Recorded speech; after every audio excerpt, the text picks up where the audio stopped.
fair criticism.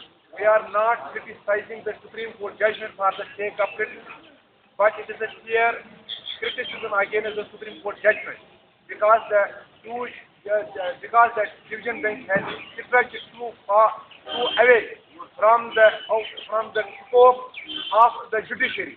Constitutional guarantees are fundamental. Constitutional guarantees cannot be denied by any court judgment. Since this judicial terrorism has evolved since past 3 decades. First, in India, Allahabad High Court gave a judgment where cow slaughter was banned on Eid days. So this judgment is alive. This is not challenging.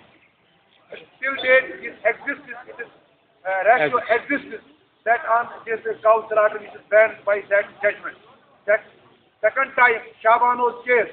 But in Shabano's case, the Muslims of India, they reacted sharply and they made the political stance on their behalf, and government of India was forced to legislate in parliament, and this amendment, legislation was there to protect the rights of Muslim women.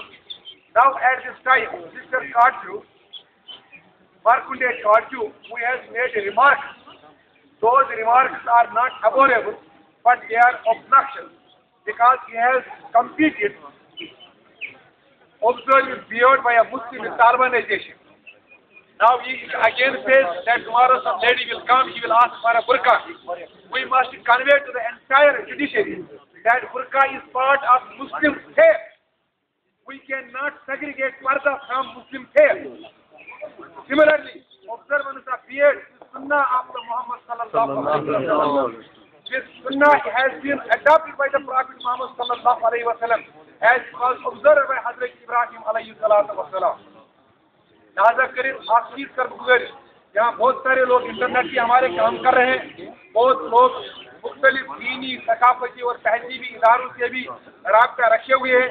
میں ہر ایک سے گزارش کروں گا کہ وہ internet کا بھی استعمال کرے، ای میل میسیجز کا بھی استعمال کرے، اور ساتھ ساتھ جن لوگوں کو دینی ثقافتی تہذیبی تمدنی اداروں سے دنیا بھر میں جو تعلقات ہیں وہ تعلقات بھی اس میں استعمال کرے، ان کو بھی یہ لکھے، اور تاکہ سارے ہندوستان میں اس کے خلاف ایک آواز اٹھے. میں یہاں آپ سے گزارش کر رہا ہوں، یہاں کل ہم نے بار ایسوسیشن نے علماء دین سے بھی گزارش کی تھی کہ وہ بلا خوف اس ججمنٹ کے خلاف اپنا نقطۂ نگاہ پیش کرے.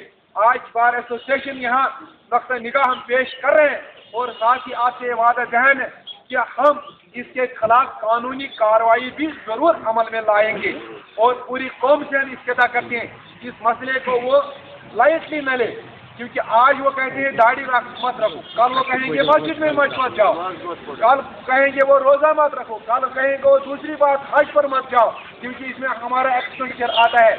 میں سمجھتا ہوں اور پورے ہندوستان کے مسلمانوں کو سمجھنا چاہیے کہ جہاں سیاسی سطح پر اسلامی تہذیب و تمدن کو پامال کرنے کی مسلسل کوششیں سارے ہندوستان میں ہو رہی ہیں، اسی طرح عدالت کا بھی استعمال ہوا، وہ عدالت ججوں کا بھی استعمال کیا جا رہا ہے.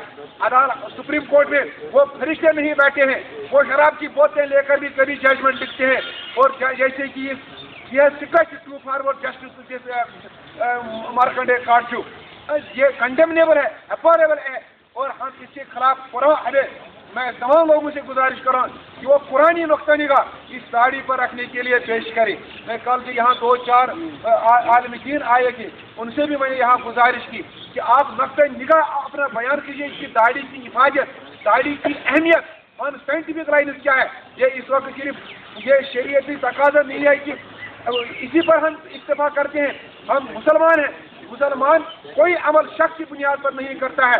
آج سائنٹیفک بنیادوں پر یہ دعویٰ پیش کیا جاتا ہے کہ جو داڑھی ہے، داڑھی رکھنے میں انسان کے بایولوجیکل ریزنز بھی ہیں، اور یہ مرد کے لیے ضروری ہے.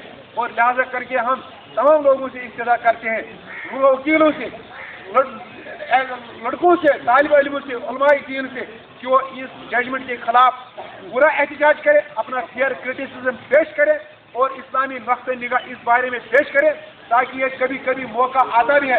اسلام زندہ ہوتا ہے ہر کربلا کے بعد. اگر ہم اس سنت کو مکمل طور اپنی اہمیت کے ساتھ زندہ کرنے میں کامیاب ہوتے ہیں، اور یہ ہمارے لیے سب سے بڑی کامیابی ہوگی انشاءاللہ۔